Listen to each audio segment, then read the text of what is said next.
Living with other people's doubt. I have been thinking about how difficult it can be to carry a vision that other people cannot see, not because they are unkind, not because they want you to fail, but because from the outside, your choices do not always make sense.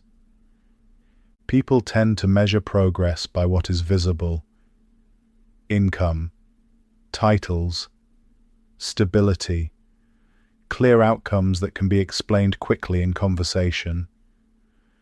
When your path does not produce those things right away, it can start to feel like you are constantly being evaluated, even when no one is saying anything directly. Sometimes the doubt is subtle: a pause before a response, a change in tone, a question that sounds supportive but carries uncertainty underneath it. Sometimes it is more obvious: advice you did not ask for, comparisons you did not invite, suggestions that feel more like warnings. And sometimes the doubt is imagined, but still powerful. You start anticipating how things look from the outside.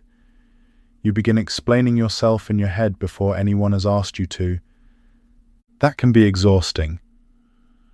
What makes this kind of doubt harder than your own is that it does not live entirely inside you. It arrives through other people's expectations, their timelines, their definitions of what a good life should look like. Even when you trust yourself, being surrounded by doubt can slowly wear at that trust. You begin to wonder if you are being naive, or stubborn, or unrealistic. You ask yourself whether confidence is wisdom or just refusal to listen.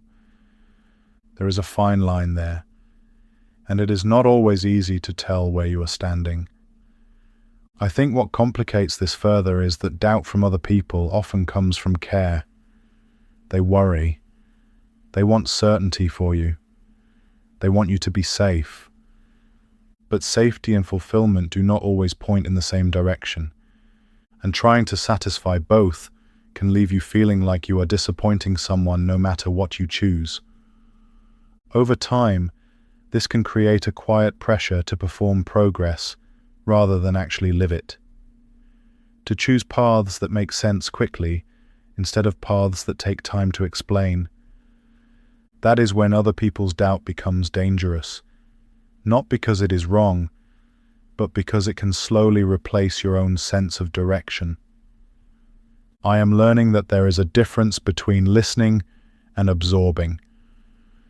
Listening means staying open. Absorbing means letting someone else's fear become your own. Not every concern needs to be carried. Not every doubt deserves equal weight. Some paths require a season of being misunderstood.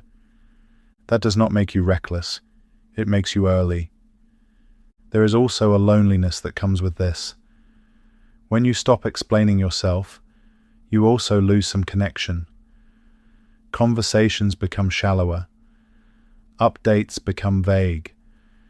You protect the work by keeping it quiet, but you pay for that protection with isolation. That trade is not easy. I do not think there is a perfect way to live inside other people's doubt. But I am starting to believe that clarity grows when you stop needing agreement. When you let people think what they will, without rushing to correct the story. When you choose to measure your life by alignment rather than approval. That does not mean cutting people out. It means standing a little more firmly inside yourself. Tonight, this thought does not resolve anything, but it does remind me that doubt from other people is not proof that I am wrong. It is often proof that I am walking a path that cannot be validated yet. And for now, I am willing to live with that.